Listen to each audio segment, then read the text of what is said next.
Welcome to another episode of Middle Ground with L.L.C, where we treat you like family. That is the theme song, Detroit Love, off my first album, The J.L.E. Experience. I own the music and the copyright. Facebook don't mute nothing. I always got to say that. We got another amazing guest for you. We have the Edutainer. Which I said right? Yeah. Consiglieve. I said it right? Consigliere. Consigliere. Executive career coach, media producer, and founder of Mefford Associates, Jason Mefford. Welcome to the show. Thank you. Good to be here.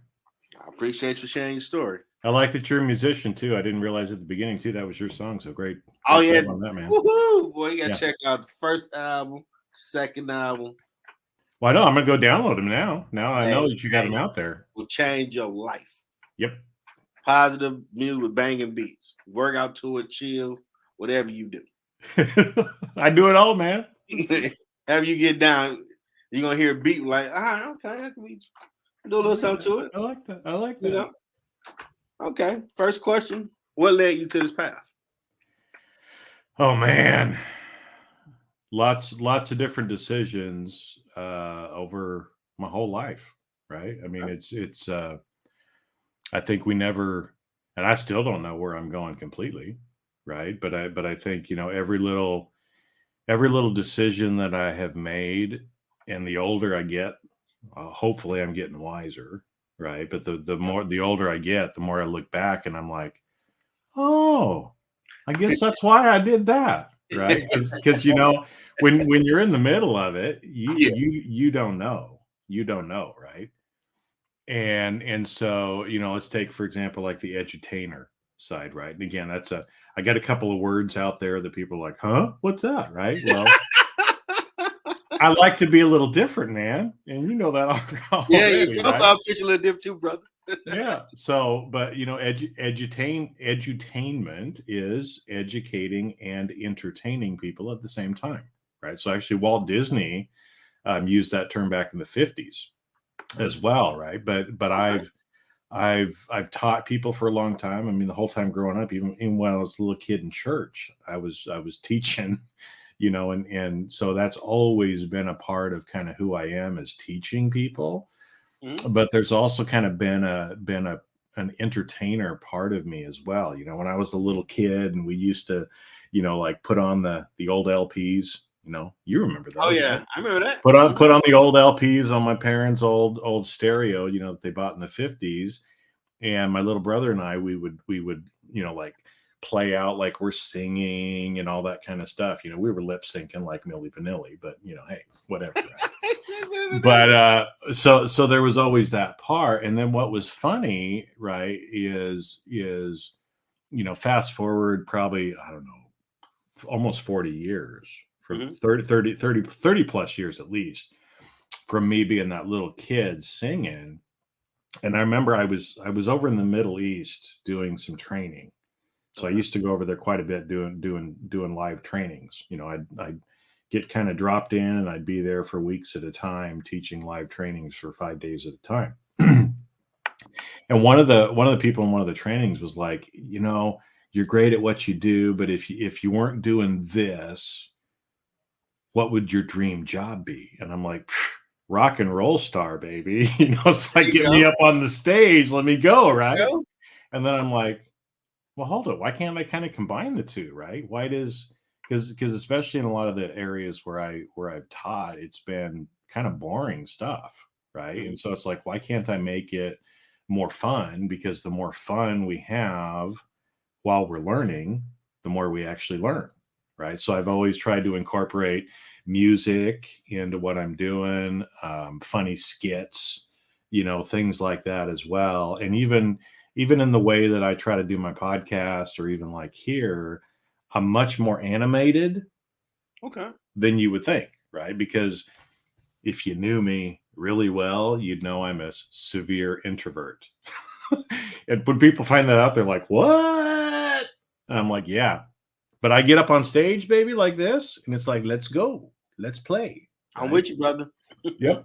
So that's kind of how that kind of, came about and kind of has morphed over the years, that when I'm teaching or training people, I want to entertain them as well, right? Because the reality is most people, we're not competing like people watching right now, right? We're kind of competing for their entertainment time, right? I mean, it's 8 o'clock your time, it's 5 o'clock my time, it's after hours. So people that are watching this now live, right, they're choosing to listen to us instead of watching a football game or something else on TV, right? And so it's got to be something that people want to show up to. And plus, the more that you actually entertain people, right, and then you kind of fit in some of the other stuff that you're teaching people and they don't even realize it. Actually, one of the guys, I can't remember his name right now, but one of the first guys that kind of started like the Broadway plays, that was his idea is, we're going to entertain people and make them laugh and feed them what they need to hear while they're laughing so they don't even realize it. And a lot of the great musicians, same way, right? I was just reading up because John Lennon loved John Lennon. Okay. And, he did a lot of protest songs and other things like that, some different political themes and other stuff in a lot of his music. And when he finally wrote Imagine, and also on that same album came out Happy Christmas, War is Over. And both of those two songs, kind of protest songs trying to sell a message to people. But he said, when I did those two songs, I finally realized you got to give people a little bit of honey when you're trying to teach them. And so those have been, huge, huge things, right? I'm doing some research to get ready to do my podcast on that next week. Okay. About that particular song. So interesting. So I'm trying to do the same thing.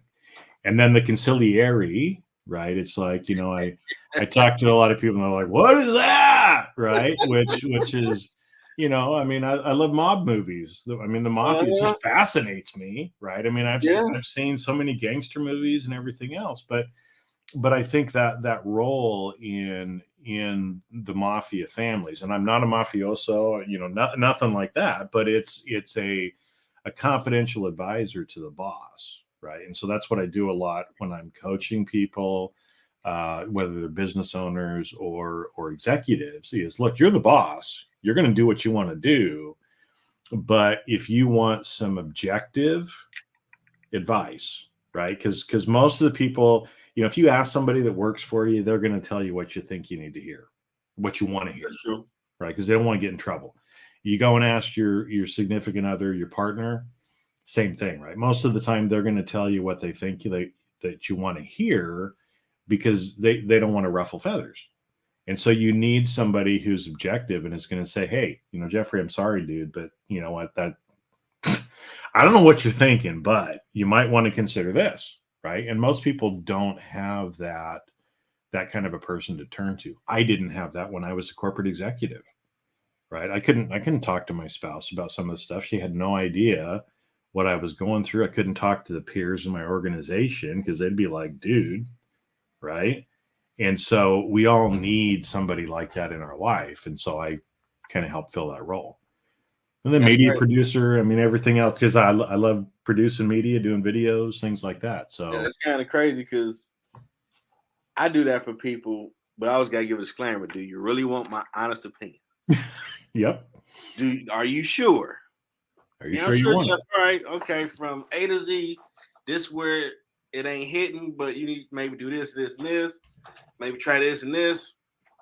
To me, I'm like, why would you want me to tell you the truth? Like, well, a lot of people don't want the truth, right? And so that's the same thing. Is it's like when people ask me for advice, I have to kind of size them up and ask a few questions and realize, are they the kind of person that actually wants to hear the truth, or do they just want somebody to confirm their biases? And if it's somebody that just wants to confirm their biases and they think they already got it under control, it's like, well, looks like you got it under control. Good luck with that, right? Because most people don't want to hear the truth. Yeah. And on a Friday night, this is pretty awesome show. Pretty sure yours awesome as well to check out. You're gonna learn something. We might say something crazy or silly because I was a little nervous when I was looking up what that meant. Like, this dude, a mob dude. Wait a minute. No, not a mobster. No Italian descent. Oh, no. What are we So doing now here? I did joke with people because I think I told you on here, right? I used to do a lot of teaching in the Middle East. And so my background is well, I'll tell you kind of the joke that goes along with it, because people would see my pictures posted all over the world, a lot of times in the Middle East, Europe, Africa, Southeast Asia, all over the place, right? So it's like, where in the world is Jason this week, right? And so a lot of people would be like, so Jason, what do you really do? Right. And I'm like, well, I'm part of the NSA and I teach CIA training all over the world. And people's eyes would go big, right? And it's like, and I Oh can't tell you man. much more. I can't tell you much more than that. And then after they kind of come down, I'd be like, okay, NSA, National Speakers Association, right? Oh Not man, National yeah. Security Agency, and CIA certified internal auditor, right? And Them acronyms have first say, wait a minute. Is all yeah, my stuff yeah. legit? Are you gonna get me? Well, You and gonna I call me in and actually, you gonna take me away? well, and I actually used that one time because when I was in corporate, one of the areas that I was usually responsible for when I was in corporate was auditing. Mhm. So a lot of times we do investigations for fraud and theft and other things like that. And I remember that one of the location managers was trying to size me up, because he was probably 30 to 40 years older than me at the time. I mean, he Okay. was right ready to retire, and he's kind of thinking like, well, what's this punk kid, coming in and gonna thinking that he's gonna help me with, right? And so so he's like, well, so I'm sure you must have some law enforcement or FBI background, don't you? And I'm like, well, actually I don't, but I have a CIA background. And he just went, okay, let's do this. I didn't tell him what it meant, but Yeah. I tell you, them acronyms, that means something. yeah, yeah. You like, whoa, wait a minute. What you say you is? Oh, snap. Are they watching me right now? Uh-huh. Uh-huh. That's pretty. So, what is Mefford Associates? So it's we're an advisory firm. I mean, we started off doing a lot more training. We do have a training component of it, right, where I still do training for people. But a lot of it is kind of me, and has transitioned now more into kind of a personal branding, personal development side of it. Along with all the different media that we're doing, but it's those things where I'm educating. I do webinars for a lot of people. I do my own trainings, and I do coaching, as well, or what I call career coaching and advisory kind of work for executives and business owners, right? Because I've Okay. been in both of those spaces, been a corporate executive at a couple of different places. I've owned my own businesses now for 13 years, something like that. So I've kind of got both sides of that covered a little bit. And like I said, just try to, I'm not like most coaches or advisors. That's why I like that conciliary kind of title. Is, a lot of coaches, you'll go to and they're like, okay, well, here's, week 1, week 2, week 3, week 4, right? And they kind of give you like Mhm. this pre-packaged thing, like you're going through some training course. I don't believe in that, right? I believe in customized. I believe in customized training. I believe in customized coaching because everybody's different, right? But I got this big ass toolbox over here, and Mhm. it's like, we can sit down. We have the first couple of calls.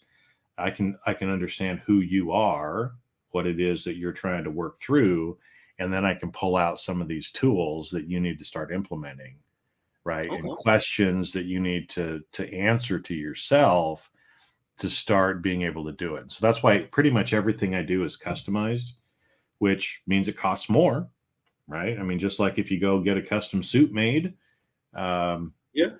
it costs a little bit more, but the feel is totally different, right? And That's true. some of us, I've always been lucky to be able to, buy a sports jacket off the rack and it fits me pretty good, but that doesn't work for most people. And so that's why I typically, tend to work with people that are, more successful further on in their career. They realize and they understand, right? Because some of these executives that I'm working with, you make a bad decision, it can literally cost you like $500,000 in your salary, right? Yeah. Because you can get fired, you can be out of your job for 18 months to 2 years, because sometimes it takes that long to transition and get a new position. And so it has some serious consequences to people if they're not, doing what they need to be doing. So, and then it's a fraction of what you're losing if, at that point. Yeah, I remember my accounting class, them fake companies you doing the financials for. I lost like $20,000 and was freaking out. I almost threw my laptop. Yeah. And I realized I multiplied wrong. I'm like, if this is a real job, I almost be fired. They were like, oh, you know that money? Yeah, you stole it. You an old girl about to go to Cayman. That's what it is. Like, nah, I ain't stealing. Nah, you stole it. Nah, you stole it. I mean, really realize like this stuff is for real, because Yeah. you can't make mistakes. It'd be a problem. Well, and some of these people, I mean, some of the executives, right? I mean, you're making tens to hundreds of millions of dollar, maybe $1 billion decisions, depending on the company that you're working for, right? Mm-hmm. So a lot of these people do have a lot of responsibility. And when they screw up, I mean, it can mean millions of dollars for the company, and it can mean their job. So Now, what made you leave that field and start your own company? well, what was interesting is I moved up in my career very quickly. I mean, I kind of very strategically decided where I wanted to go, and my end goal was to be the CEO of a Okay. company, right? So I worked up. I got my accounting degree, worked in public accounting. Moved into corporate roles at that point, and kind of audit, risk management, compliance, ethics, information security. Did a bunch of work in those areas. Went back and got my MBA, because the intention was, when I took my last role in corporate, the intention was that I was taking this job because I was going to become the CEO of the company. And Okay. so we knew it wouldn't be, right as soon as the CEO that was there when I joined, but I wouldn't be his successor, but probably the one after that, right? Or at least be in the running to become the CEO at that point. And things were going great, everything was fine, and then we got our new CEO, and I just was not aligned with him, right? It was very, very apparent very quick that it was a guy who talked a good talk, but didn't have the same values I did. Mm. Decided to take the company in a completely different direction, and told all of us who had been there and made the company successful for 40 years that we were pretty much full of shit. He knew what he was doing. Wow. Right. So, at that point, the writing's on the wall, right? It's like I got a big old target on my back and one right on my forehead. So, eventually, and over time, over the first year or two, all of us ended up getting let go or given other opportunities, right? But at that point, you hang on because you know that you're getting a payout. So I hung on and got the payout, and decided, again, at that point, well, what is it that I really want to do? Do I want to go back and get another job, kind of doing the same thing I was doing, or do I want to go out on my own? Because what's interesting, like we were talking about, every decision, right, that we make in our life kind of leads us to where we want to be. But one thing I've found too is that if we look back at what we wanted to do, or what was important to us, or things like that, especially in some of these formidable years, like between about 11 and 15, 11 and 16, 12, 16, that range. Okay. If you think about what you wanted to be at that point, that's often what your heart really wants you to do, right? But then we become adults, we become responsible, right? So if I go back to what I wanted to do at that point, and again, nerd to the nth degree in a lot of ways. Same Right? over here, bro. Okay, so you feel me, right? Nerd life is all good. So here I was, a 12 and 13-year-old kid, nerdy kid, straight A student, I started using a Franklin day planner when I was 12 years old. Okay. Right? You remember those old things, right? Mm-hmm. So again, 12-year-old kid shouldn't be using a day planner. I did. I subscribed to Forbes magazine. I use every cut. And I was reading Forbes magazine cover to cover pretty much throughout my whole teenage years, because what I always wanted to do was be an owner of a company, be an entrepreneur, right? I knew the word entrepreneur when I was 12 years old. Most people in this country never knew what an entrepreneur was until 2008, 2009, when everybody lost their job and they had to start their own businesses, right? That word hardly existed in America until that point, right? But I knew it when I was 12 years old, right? So I've always deep down wanted to be an entrepreneur. In fact, when I went to college, my first major, well, what's interesting is the class I loved the most probably in college was psychology. That was a great class. I took intro. I love psychology. So I've been studying psychology for 30 years, right, on the side, which I incorporate into everything that I'm doing. Mm-hmm. But I was going to get a finance degree because I wanted to be a leverage buyout person, buy and sell companies as an owner, right? And then I had two brother-in-laws that had gotten finance degrees, and they said, don't do that. You get a finance degree, you can't get a job. Get an accounting degree instead, because you learn the same stuff, but at least then you can get a job. Okay. Right. So I became responsible. I got my accounting degree. I got my CPA licenses, right, and kind of went through that track. But again, so that's why when I left corporate, it's not a surprise that I kind of got pulled back into becoming an entrepreneur again, because that's really what I always wanted to be. Okay. Yeah. Now, you said you have a podcast. What is your show about? So I have two podcasts right now, and I'm getting ready to start a third one with somebody here shortly. But the the first one is called Fire and Earth Podcast.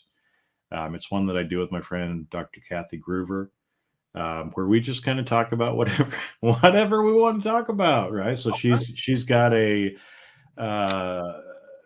she's a hypnotherapist, massage therapist. She's kind of got that sort of a background. Mm-hmm. And I've got the business background, so we can kind of talk about both things and how we kind of meld those things together. But really, it's just about helping people to unlock the keys to their potential is kind of the tagline we have for that podcast. Okay. Then I've got my own podcast, which is Jamming with Jason Mefford. That one we talk about a lot of different things, personal development in nature, with a lot of music and other stuff thrown in there as well. So like I said, it's Christmas time. So a couple weeks ago it was, are you dreaming of a white Christmas? And I actually talked about the song White Christmas and how it's had such a huge cultural impact on how we celebrate Christmas in this country, right? That a lot of people don't know about. We just had a white Christmas by humbug. I know. Well, I'd say I'm in Southern California, so I'm like palm trees. Oh, bro. Well, and interestingly enough, right? Irving Berlin, who wrote that song, he wrote it here in L.A. Oh. The first verse that nobody ever sings talks about orange and palm trees swaying, and he was homesick. He was away from his family. They were in New York. He was out here working on a movie at the time. But yeah, so that song was actually written here in LA when he wished he was at home with his family in New York, which is interesting. But there's a whole bunch of other stuff to that. Last week, or I guess this week's was about Sleigh Bells Ring. Are you listening? All right, and about how the whole idea that, especially this time of year, there's a lot of things that talk about bells. So what can we learn about bells? Because they're a musical instrument that we can use to help us emotionally, physically, spiritually. But there's also a lot about bells and the fact that, as we start to grow up, we lose the magic. We quit believing in Santa Claus. We quit believing that magic can happen, right? And we get kind of indoctrinated into what we're doing. So things like that, where there's always learnings and other stuff. Plus I have lots of different interviews with people who I think are Some might be popular, some are not, but they're people who are doing things to change the world and Okay. having courage to change themselves as well, right? So, kind of a message of hope as well for people who want to change their life. That look, you can do it because here's some of these other people that are doing it as well, right? And Awesome. the whole idea again, because I just want people to not have to live in fear and anxiety and make people feel happier and give them hope and feel the love and kind of Mr. Rogers is one of my heroes, right? So There you go, right there. I try. I know it's we're mirrored again on this one. So I mean, I felt wonderful watching Mr. Rogers when I was a little kid, right? And so I try to be kind of a Mr. Rogers for adults in some ways too, I got you. with a little George Carlin and Richard Pryor thrown in there because I have a potty Great, mouth and I like to great have fun, comedian. She's a great right? comedian. But we But do but live both, like creativity. yeah, well, and see both of those guys, Pryor and Carlin too, right? They were both very cutting edge. They would say Yeah. things. I mean, without those two guys, and if you throw Lenny Bruce in there too, right? Those three guys, man, without them, we would not have comedy the way we have it today. And all those guys got sent to jail, right, for obscenity Yeah. laws and everything else, but they were out there kind of telling the truth and telling it unvarnished. And we have a lot to owe to all three of those guys that actually have passed on, right, for what we have today in our society and how we're able to actually have more freedom of speech today than they did back in the 50s and Yeah, 60s I when this. definitely can say as a musician, I look back, like what, 99, some people I dated, it wasn't cool that, oh, you still watch cartoons? You still do this or that? Like, yeah, but you're a dope. I'm like, and with me being Cartoons an are great, adult man. is a probably watching a cartoon to get my mind to be chill when there's so much hell and chaos on the planet. Yep. But you're a Yep. runner. You should be focused on this. Like, see, you go ahead and do that. I'm going to be me because I can come up with a song idea from letting my mind relax and get away from all of the day-to-day grind of being a grown-up. And I think a Well, lot of people have those issues still, probably that take a minute and relax, laugh. Don't well, take they life so do, serious. and they do, and that's what I hope I'm helping people do is, we spend all of our time adulting, and it's exhausting. And that's a It's freaking just word, man. Like, really, exhausting, that's what right? we doing? Yeah, Good and word. and we gotta play more, right? And so that's kind of where I was trying to get to with some of the magic, right? Is it's like think about how little kids play. Mhm. Think about the awe and the wonder and the excitement and the fact that they still believe in magic, right? And even if you look at, because here's a little analogy for you, right? And Mhm. again, I know you're a religious man. Yeah. Um, there's little kids, and you might know some, you might know people who have kids like this, but it's interesting that little kids, when they can start to talk, right? There's some kids, maybe they're 2 years old until about 4 years old, that have imaginary friends Mhm. and they're talking to dead people, right? Maybe a grandparent or somebody else comes and they're like, oh, mommy, grandpa's here, right? But as adults, we're like, oh, little Johnny, little Susan, whatever, right? No, they can still see, they can still sense, they're still connected, right? But then Mhm. we teach them how to be an adult and we take away that magic from them. And then it's the rest of our adult life of trying to get that magic back. Yeah. Good way to put it. So let's get the magic back, right? In all the different ways. Yeah. A life with magic is a much better life in my book. Yeah. This summer, me, my mom, and for her birthday, we stumbled across a magic show in Farmington Hills, Michigan. Mhm, It was pretty cool. The funny part was the kids, because you had certain ones. I want to be called on every time. Like they trying to spread it out. Yep. Well, because I have a lot of friends who are magicians. Because I'm here in the LA area, so there's a lot of entertainers here. Magic Castle is here, and I know a lot of people that are magicians, Okay. illusionists, and there's an awe and a wonder around magic, right? That again, like you were seeing those little kids, like ooh, right? Well, what if we could all have that same sense of wonder and awe and magic in life instead of, oh man, the alarm went off. I had to get up. I have to go to work. I hate my job. I hate the people I have to go to. I got a mortgage to pay. Oh my gosh, my in-laws, whatever else, all those idiots in traffic, right? And we end up I've been there myself before. I had to reset my mind. Yeah, because we end up beating ourselves down, and you got to use things like cartoons or music. That's why I'm so big on music too, right? I mean, it's like you want to shift your emotions, go listen to music, right? I mean, that very, very quickly. There's a lot of scientific and psychological reasons why it happens, but man, just listen to some music, and it'll totally change you and get you out of some of those feelings. And your perspective. Yeah, and your perspective totally changes. Like I had a coworker that recently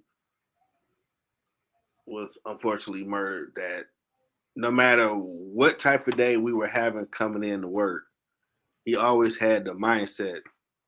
You was able to get in your car, come to work, didn't have an accident, go make some money. Someone woke up blind. Someone woke up, couldn't move. Like, dang. Like, you're right. You got to change how you're looking at this thing. You blessed that you was able to get up.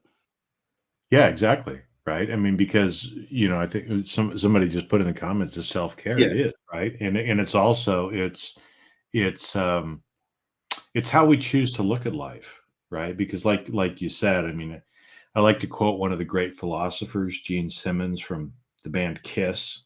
Oh yeah, my old brother loved him. I thought he was weirdo. Like, hey, why you listen to this? What's wrong with you? But he said, every day above ground is a good day. Yeah. Every day above ground is a good day. So, the more positive that we can see things, and I just posted something on Facebook the other day, a meme that I saw, which I thought was great, right? This kind of goes back to our adulting. A lot of times it feels like we're carrying around these big rocks with us too, that are weighing us down, right? I got all my bills I got to pay. I got my job I got to go to.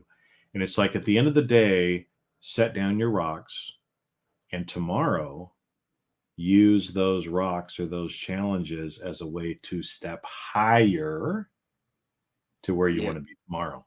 But you got to put down the rock, right? You got to put it down in order to do that. And so when you switch your mindset, when you start looking at what you think are challenges as blessings, right? Because that person that cut you off in traffic, that's a blessing. They probably had no clue you were there. I mean, I've done it before. I mean, sometimes in blind spots, I'm sure I've cut people off, and apologize for that if I have. But every time somebody does that, it's an opportunity for you, right, to choose how you're going to respond. Are you going to be mad? Are you going to be angry? Are you going to go into those emotions? Are you going to drive yourself down? Are you going to flip them off? Are you going to yell at them? Try to make their day bad too? Or are you going to say, well, I guess they probably didn't see me, and I send them love, right? Because that's how we grow. That's how we make the world a better place, is if all of us, right, are trying to love people and be grateful for everything that we have. I mean, that raises the collective consciousness of this world. That's true. We forget about those basic things. Well, and it's the basic things, right? I mean, everybody wants to complain about all the negative shit that's going on. It's like, don't complain about it. Send those people love, right? I mean, be a bigger person and kind of radiate that light out. Like the Bible says, let your light so shine, that others may see you. Right. That's true. So you just be happy.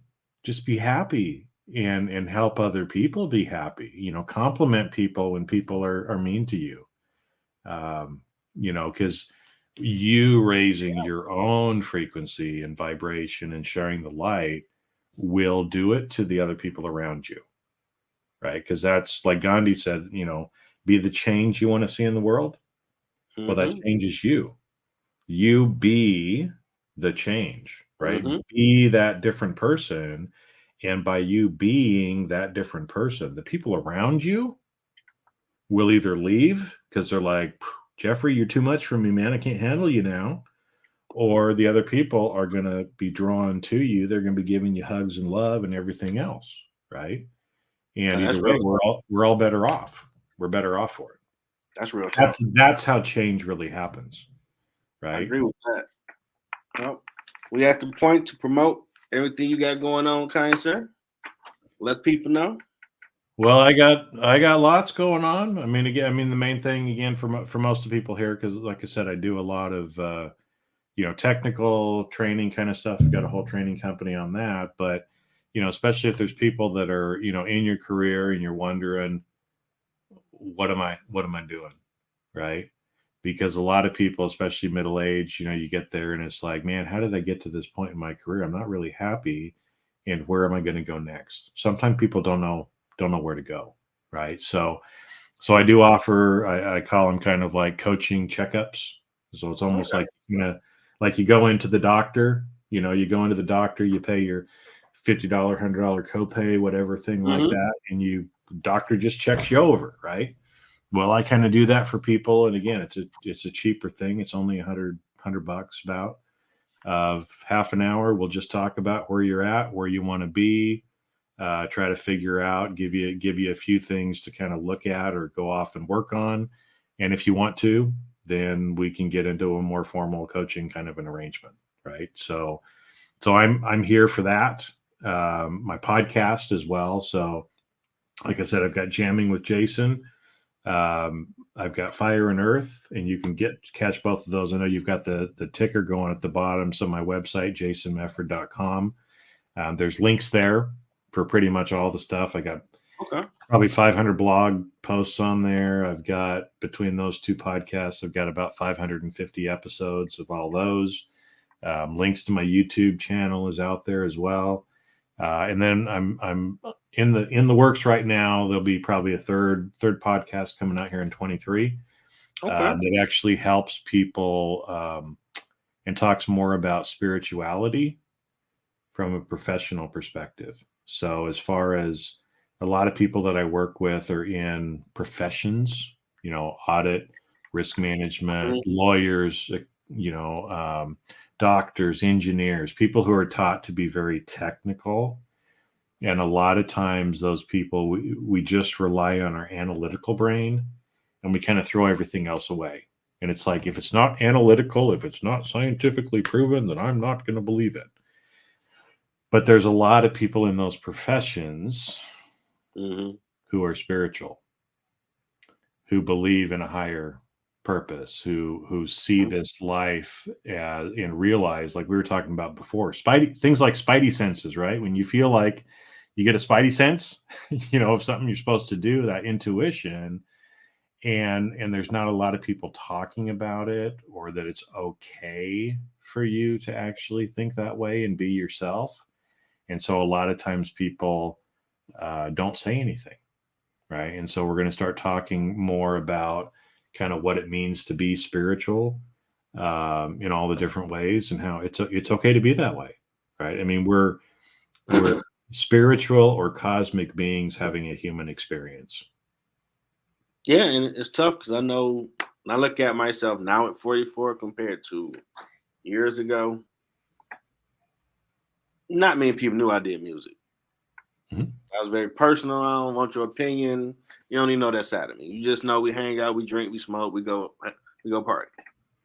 But all that deep intellectual thinking and all that, like, I'm maybe one or two females knew, like, she don't think I'm a savage. I gotta be tough. So, like, no, you can't know either. No, I like Tupac. That's all you need to know. I do too. I do too. I'm gonna say I listen to Boys Men, all the sappy stuff. Like, she gonna think you're a sucker. So, Well, but get the comfortable over time becoming who you are, and just like this who I am. All yeah, aspects. yeah, and to let people know it's okay, right? Yeah. Because again, I mean, if you listen to some of my podcasts, I get a little emotional on some of them, right? And I know, especially as men, like you said, there's kind of this, we got to be this, you Yeah, know, we're tough. robot. We don't cry. We don't We don't feel. cry, we don't do it. And no, you know what? We do. Yeah, And you're right. what's interesting is, because I never realized this, but one of the guys that I know, they kind of did a thing called vulnerability is sexy. And the first time that I heard him do it, I'm kind of like, come on, Corey, really? But I was like, okay, well, I'm going to try it. I did the exercise. We had a small group thing. I opened Mhm. up. I was vulnerable, and I think there were, I don't know, maybe 10 of us in the group, and there were Okay. two or three guys. The rest were women. And so I opened up. I actually got a little vulnerable. I probably got a little emotional, maybe, teared up a little bit or whatever. And all the women in the group were like, do you know how sexy that was? And it's like, here I am like a blubbering baby. And they're like, no, that is actually way more sexy than you realize. And so I think, especially as men, and I've had some discussions with men like this, right? Where a lot of times we're afraid to show those emotions because we think it makes us weak, but actually showing the emotions proves that you're strong because it takes a lot of strength to show the emotions. And I think we're starting to have more of those discussions now. People like Brene Brown with vulnerability and a lot of the stuff that she's kind of been doing has made it more acceptable to kind of talk about the last 5 to 10 years. And I Okay. think there's a big movement now, especially for men, to realize it's okay to talk about and do that as well. Right? Yeah, that's a There guy. has to be balance. There has to be balance in our lives. There's a guy I know, Carl Watkins. He talks about a lot of vulnerability as well. Shout Mhm. out to him. Yep, 'Cause- exactly. and then you have to, I guess, have a nice way to say this, mature women in the mind that's going to be comfortable with that. Because some you got to be heat man. Nothing hurts you. Hmm. You're gonna hear, I'm with this simp right here. You gonna crying over everything, like for real. What's Well, that? yeah, because like you said, there has to be. I mean, one thing about vulnerability is there's a concept called psychological safety, right? Psychological safety. You can only really be vulnerable in a psychologically safe space. So there have to be people that kind of create the container for you, right? And so, like group coaching that I do and things like that, those are safe spaces where people can share, right? But yeah, you wouldn't, like you said, if you're a man and you're with a woman who thinks men have to be he-men, and if you show it, then you're a, a wimp or a. I'll throw it out there because I was having this discussion with a woman, where a lot of times we'll call guys pussies, right? As like a Yeah, down that's what a said before. down thing. And so I was talking about with this woman, she's like, do you know how tough pussies are? And I'm like, I know how tough pussies are. I mean, that is not a put down, right? It's like vaginas are amazing things, right? And it's not, it shouldn't be there Yeah, shouldn't be some way that'd that be we a talk about letdown word. derogatory to people, right? Yeah, Is it's actually being vulnerable is strength. that is But a true. lot of a lot of people don't understand that. And if they don't understand it, then you don't share with them, True. right? You share in the spaces where it's comfortable, where you're able to do that. But the more people start And it's hearing changed it, since starting Corona. believing it, then those people that you can share with and that you can be vulnerable with are going to get bigger and bigger and bigger, right? Because more people are going to understand, more Mhm. people are going to share, more people are going to understand that it's okay, and I got you, and this is a safe place.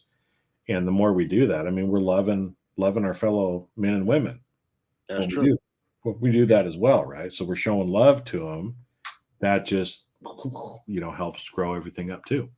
And this is Christine R. Sims who's giving these great comments. I don't know why I'm saying LinkedIn user. Technology, Well, I know some. technology, though. Yeah, I know sometimes StreamYard, because it does the same thing for me. Sometimes, depending on their privacy settings, it won't show you who they are.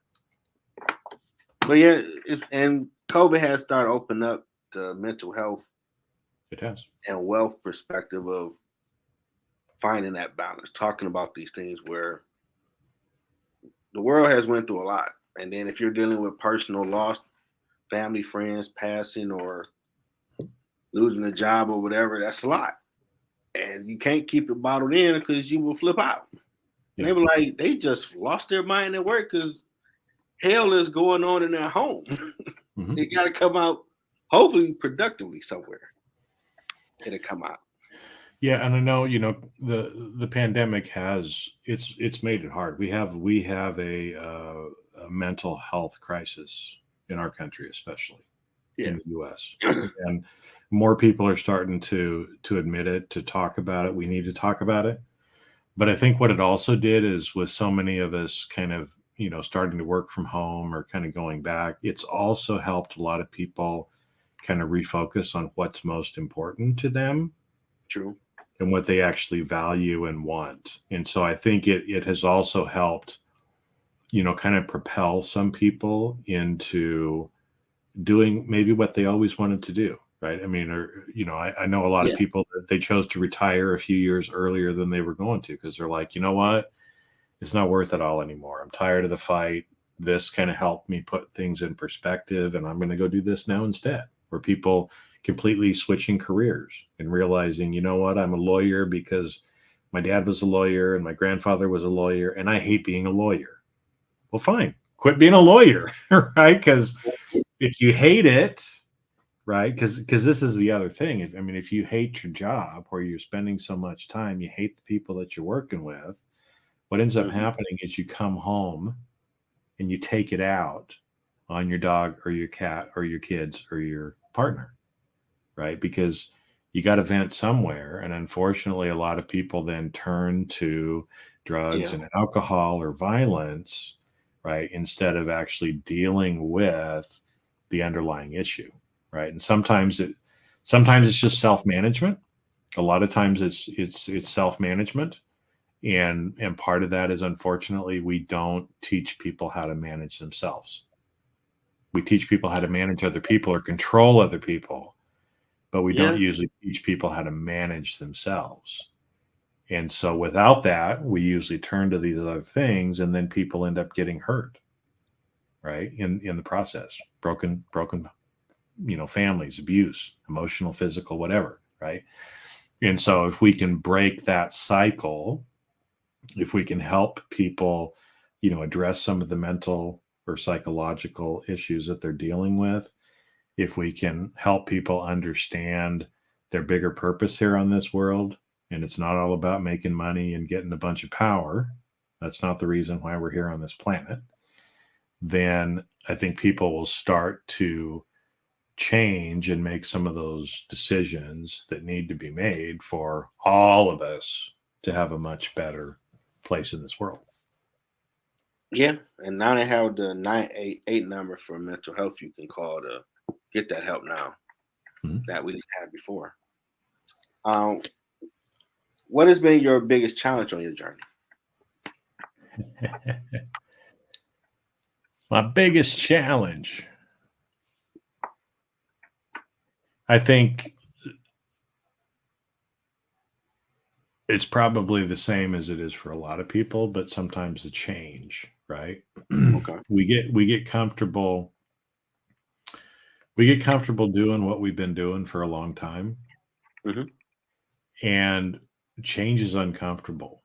And so a lot of True. times we're not willing to, kind of do it, but we have to face the fear and push through it if we're going to get past it. If we don't, if we just have the fear, if we just sit back, then we're never going to change. We're never going to grow. It's just Groundhog's Day over and over and over and over again, right? True. And so, again, for me, there's been times, and sometimes that changes. Look, I don't want to blow up my world. I kind of my my life's pretty good. It's not amazing. it's pretty good. Mhm. I'd like it to be amazing, but I don't know that I want to do what I have to do to give up pretty good for amazing. Right. So there's a lot of people that are in that situation. I've been in that situation a lot of times in my life where I probably coasted along further than I wanted to, knew that I Yeah, needed to make some decisions, but I didn't want to have the impact from choosing some of those things that are different. Right. got you.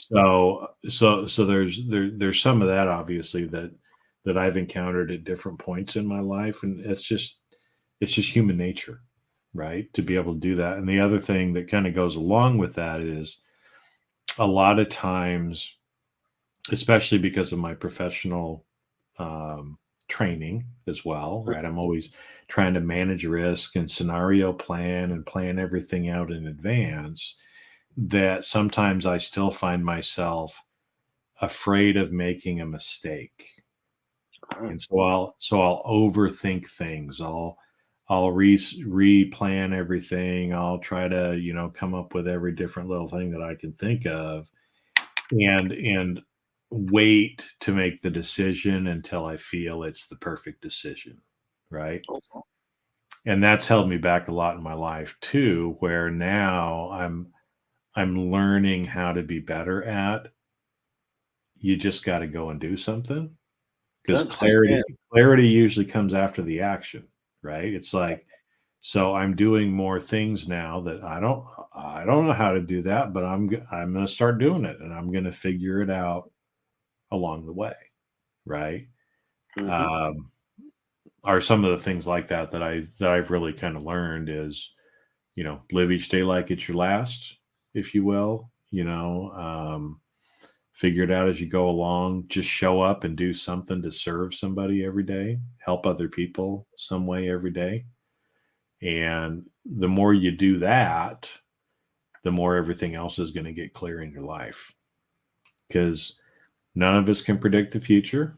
So we just got Nope. to do what we can and live in the present moment and the best that we can. And eventually things open up to us, and we'll understand later why certain things happen or have gone kind of the way that they are, but you're not going to figure that out until you get through it. Okay. And what has been your impact on your journey? My impact, um, I hope I help give people hope, right? And help them realize that it's safe to be you, and it's safe to be you exactly the way that you are. Um, because like Mr. Rogers always used to say, and I tell this to people, I like you just the way you are. Right? I like you just the way you are. Jeffrey, you don't have to be any different, man. I like you, and I love you for who you are as a person. I might not like some of the things you do, maybe at certain points, right? But I like and love you for who you are.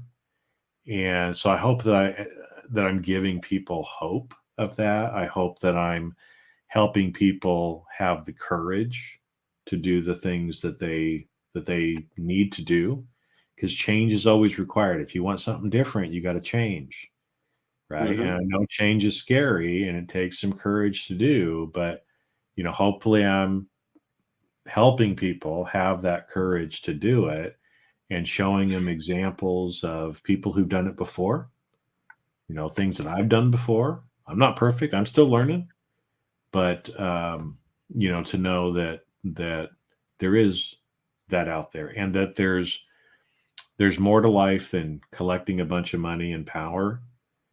And that really, when you live more aligned with who you are and realize why you're here on this earth, um, a lot of the other stuff kind of falls away, right?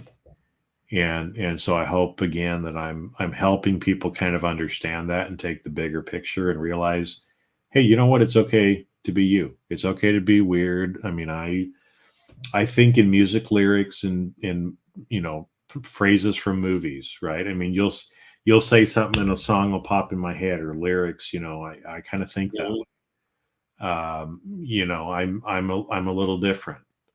in maybe the things that I like and things that I might say, the way I look, whatever that I might do. And so I hope people understand it's okay to be who you are, right? If you cry when you get emotional, it's okay, even if you're a guy. If you don't cry when you get emotional, that's okay too, right? There's Mm-hmm. no right or wrong. It's like, but what's your intention? How are you feeling? In what you're doing, and if your intention always is, to help people and to do the best that you can, then great. And I honor you for doing whatever you feel like you need to do and the choices that you need to make, right? And I hope that I'm helping people as well, just to kind of understand that there's a lot of things in this world that are lies. That are lies. There's a lot of beings in this world who like to control other people. Yeah. And the people who win the wars write the history, right? That goes back to like the movie Braveheart, right? Those who True. win the battles, they're the ones who write the history. And That's so true.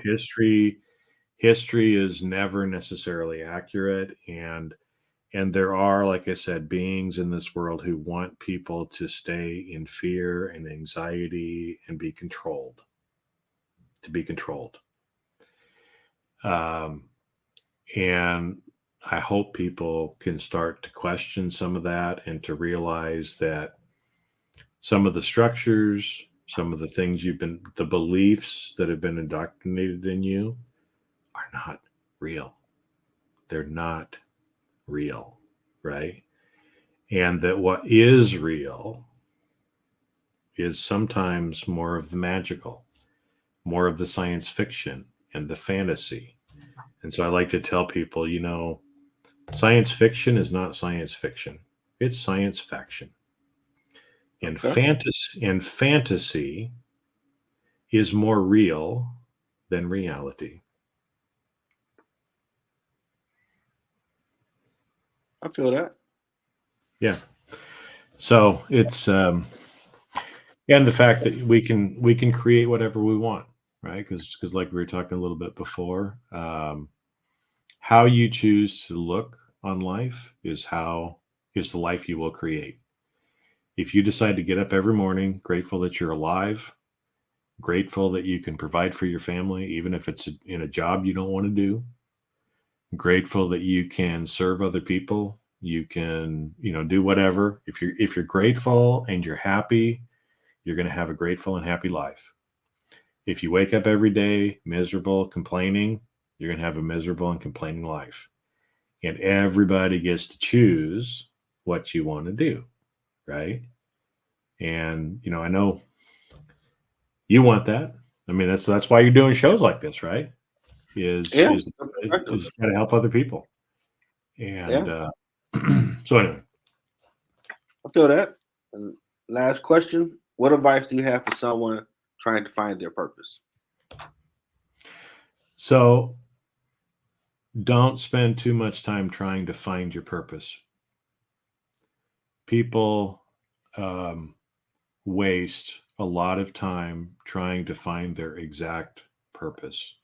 And they'll sit around, they'll think, and they're worried about making sure that it's the right purpose. Well, your purpose in life here is to grow and develop and help the people around you grow and develop in whatever way that is, right? And so instead of worrying so much about finding your purpose, just have purpose in everything you do. Have a good intention. Go out, say hello to people when you're walking by, offer help to people that looks like they need help. Just do something to make someone else's day better, and you'll Mm, make your day better in the meantime. And the more you do that and the more fun you have, and then like that little trick I kind of talked about earlier on, you want to know what your purpose is? Probably go back to what you were thinking you wanted to do, what you were dreaming about in your life when you were between the ages of about 11 and 14. Chances are right? That's somewhere in there is where your purpose actually is. Because I don't know how many people, when I've kind of gone through an exercise like that or talked about it, they're like, man, I've always wanted to be an author. I just had a lady on my podcast, I kid you not. Okay. That she was talking about, it hasn't aired yet, but we recorded the session. But her whole life, she's wanted to be an author. And she was a little kid. She pulled out a journal. She showed me a journal as we were recording from when she was 10 years old. Wow. Where she said she wanted to be an author. And then life gets in the way, right? And she goes and does other stuff. And then, I want to be an author again. Then life gets in the way. And so finally she just said, fuck it, I'm doing it.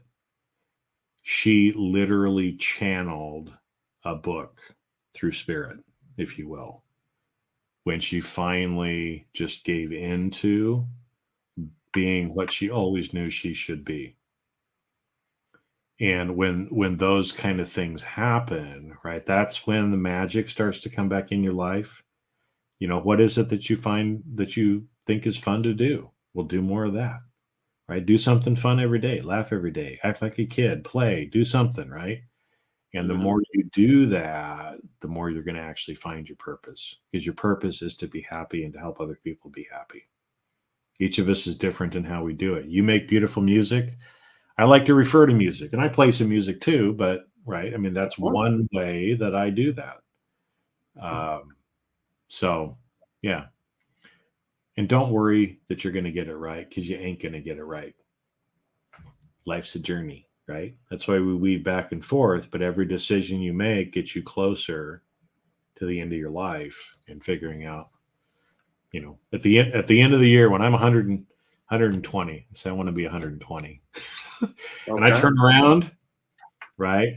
All those little dots that didn't make any sense to me are going to line up, and they're going to make perfect sense. Because when I turn around now, I see a lot of those things that appeared to be random that are not random.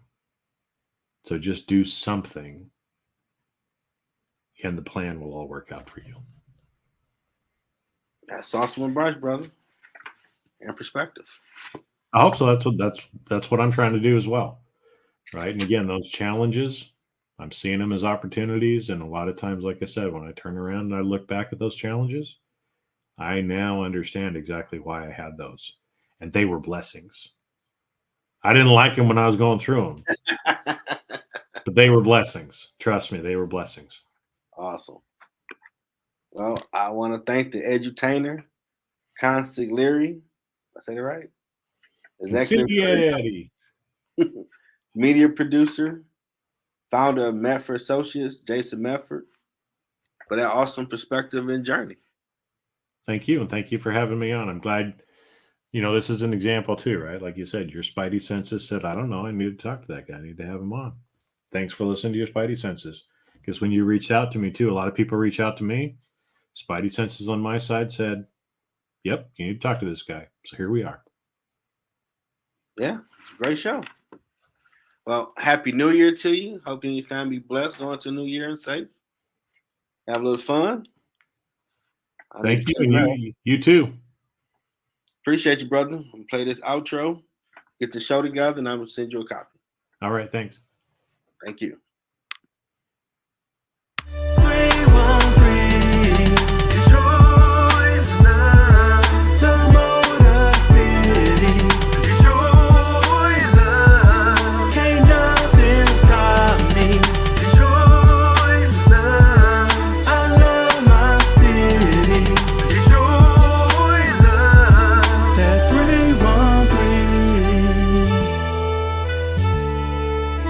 Detroit raised me.